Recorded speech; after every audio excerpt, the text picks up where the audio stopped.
go! Good day mga ka-community!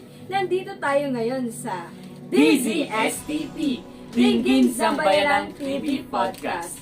At ngayon may mga inimbitahan tayo mula sa iba't ibang barangay na magtuturo sa atin tungkol sa need analysis ng isang community. Alam mo partner, I'm so excited na makausap natin sila. Yes. Dahil alam ko marami tayong matututunan. Maging ang ating mga ka-community at mga students na nakikinig sa atin ngayon. Tama ka dyan, partner. Kaya wag na nating patagalin pa. Let's call on the Barangay 123. Let's welcome ang kanilang chairman and SK Kagawad, Sir Richbon and Ma'am Christina. Hello po ma'am and sir. Can you greet our ka-community and the students na mga nakikinig sa atin ngayon? Magandang araw sa lahat ng mga nakikinig sa DZSTP. Kami po ang mga kumakatawan sa Barangay 123. Ito po ang aking kasama, Barangay Kagawad, SK Kagawad, ang aming barangay. So ngayon po, we have one question for the both of you. Can you share with us what is the needs assessment process or the steps that we need to do in analyzing the community? So, base sa mga katanungan na binigay, so, ang una-una dapat natin gawin sa pag-a-analyze sa community is mag-gather tayo ng accurate information in a community. And so, also, we need determine the issues and information about the barangay.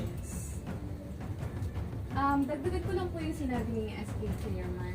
Mahalaga rin pong ilahok ang mamamayan sa tuwing gumagawa ng mga patakaran at programa dahil una, mas mararamdaman nila na kasangkot sila sa kanilang komunidad at may naitulong sa paggawa ng mga bagay na makatutulong doon.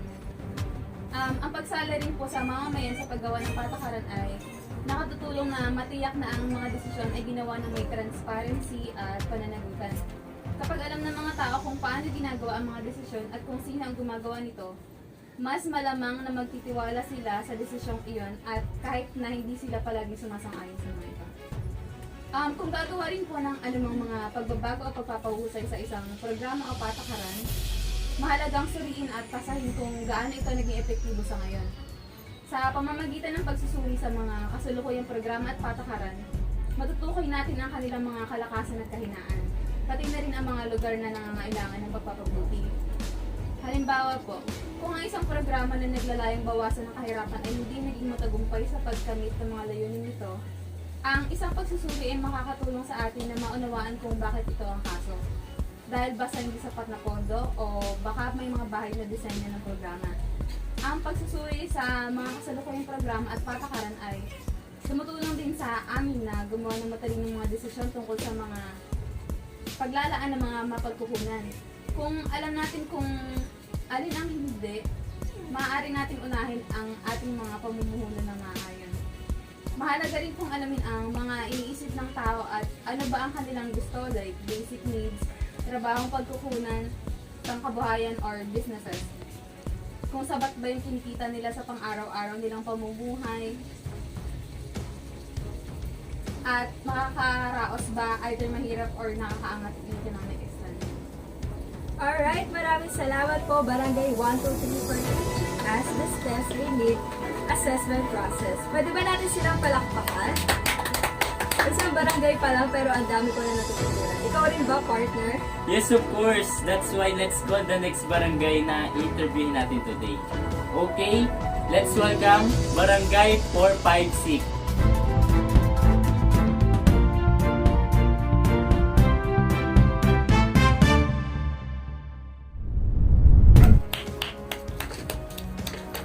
Welcome po, Sir Julius and Sir Ken. Mukhang malayo pinanggalingan nila po. Talaga. But maraming salamat po for giving us a time, lalo na po ang ating mga community na nanonood po sa atin ngayon. Partner, kung kanina meron tayong mga katanungan sa Barangay 123, abay syempre may inihanda rin tayong tanong sa 456. Wow, ano yun, partner? So this is my question. Ano po yung mga information essentials to the community needs assessment? So yun nga, magandang araw nga sa inyo. Sensya nyo na kami kasi galing kaming malayo lang. pa. Oo, probinsya. Oo, sa nyo na kami ha. Sa inyo. So ang pinaka-kailangan dito, yung pinaka-una is yung historical data ng mga barangay. So syempre ang mga barangay is hindi magiging barangay sa umpisa. Komunidad muna yan. nung dati is may mga naninirahan dyan, kakaunti lang ang mga naninirahan, bago sila maging barangay syempre. Habang dumadami ang mga naninirahan sa isang komunidad na to, nang nagkaroon na sila ng isang compound, dito na nagiging barangay at dito na nagkakaroon ng mga chairman, mga kagaya namin, mga nagsisilbi sa mga barangay na isa-isa. So, ang mga barangay kasi, sila ang pinakamaliit na organisasyon o gobyerno. Sa kanila nag-uumpisa lahat bago dumating sa pinaka-national o sa ating bansa ng Pilipinas. Dito rin nila kinukuha yung mga impormasyon na ginagamit nila sa ating pag-gobernita sa ating bansa o gobernisasyon kagaya sa Pilipinas natin. So, sa pangalawa naman, geographical data kung nabibilang ba sila sa NCR, sa rural, o sa urban ba, o kagaya ng Manila, urban, di ba? Dito nakatayo yung mga iba't ibang infrastruktura, maraming businesses. Dito ba ang pinaka-capital ng bansa natin? So, masasabi natin sa geographical data is kung ang pinagkukunan dito is kung pwede bang tayuan ng barangay na to ng mga proyekto dahil masusuri yung lugar nila. Halimbawa na natin sa barangay sa rural. Siyempre, malawak ang mga lugar dyan. Masuri natin dito kung pwede pa sila magtanim ng mga palay kasi may mga taniman dahil malawak na. Kagaya naman dito sa urban na may mga barangay na crowded, kagaya natin ng mga crowded na mga barangay dito, kagaya ng mga Ola, mga Pasito, gano'n. So, masusulit natin sa geographical data yung kung anong mga proyekto yung mga ipapatayo. Sa sinabi ni Chairman, bilang isang manggagawa ng barangay, nakikita ko sa barangay namin na nagkakaroon kami ng problema sa political and legal data. Katulad na lang po ng mga botante, walang masyadong registered voters sa amin. At wala rin masyadong legal na mga resident yung na registered resident yung barangay namin sapagkat may kakulangan sa pagbabasa at pagsulat yung mga member ng barangay. At the same time, kung titignan nyo ang aming census sa aming barangay sa probinsya, is mas marami pong mga kabataan at matatanda. Na nakikita ko na problema sa amin is marami nga yung lupa namin, maraming sakahan, ngunit kulang kami sa katulad na naman ng pagpapatayo ng paaralan sapagkat napakalayo po ng paaralan, 1 kilometro pa bago makarating sa paaralan. So talagang lack of knowledge yung mga kabataan namin doon. At the same time, nasasabi ko din na marami ngang mga matatanda, so wala kaming access masyado sa ospital, kailangan pa namin lumawas ng munisipyo. So ang nais ng barangay sana namin is magkaroon ng magandang access sa ospital at paaralan. Nang sa ganun matuntunan yung maglagyan yung mga yung mga bata ng edukasyon at yung mga matatanda ng mga sapat na panggamot sa mga sakit nila. Yun po. So yun nga po, isa rin po dito yung economic data po namin. Kagaya nga po na sinabi namin, galing kami sa rural. Yung budget po ng barangay po namin, so ang pinagkukuhanan lang po is sakahan. So wala po kami pampagawa ng mga proyekto sa aming barangay. Ang inaasahan lang po talaga naming budget is yung galing sa gobyerno.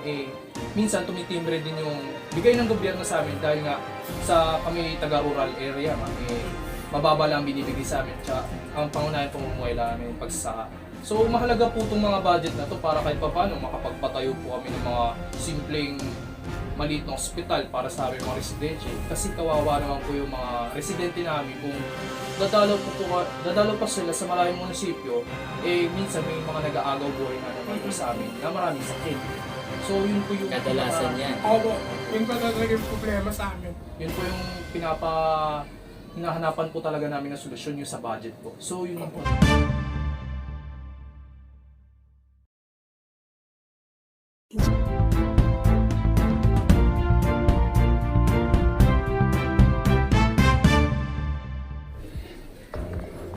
Salamat po Sir Julius and Sir Ken sa mga na-share niyo po sa amin. And alam mo ba partner, may isa pang barangay tayong interviewin ngayon. Meron pa? Okay, I'm so excited na ma-meet sila kasi may mga hinanda rin akong question for them. Okay, and this is the last barangay na mag-share sa atin. And wag na natin patagalin pa. Ang barangay 789. Hi! Hello po! Hello po. Welcome po, sir and ma'am. Pwede niyo po bang batiin na ating mga ka-community na nanonood Hi, mga sa community. ating podcast?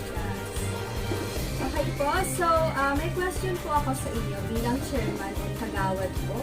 Can you share your data collection methods po? Oh, yan. Bago natin simulan to, no, maraming salamat sa oportunidad na binigay niyo sa amin. Bilang chairman ng Barangay 789, masaya ako na ma-share itong mga panel na napagtulungan namin. Isa na dito yung kada linggo na programa na ginagawa namin para sa mga kabataan. Hindi magiging posible yun kundi sa mga katulong ko na sa mga opisyalis na talagang handang maglingkod para sa barangay namin. At ayan nga, ayan ang gagawin ngayon. Okay, so first sa pag-data collection namin, we also do surveys. So, sa mga di po nakakala, what is survey? So, surveys is a kind of surveys and questionnaires involved in asking individuals in the community about their everyday needs. So, there can be implemented too. So, first, mailing questionnaires randomly selected members to the community. So, sa pag-select natin ng mga tao sa ating komunidad is makatulong ito sa pag-survey sa ating community.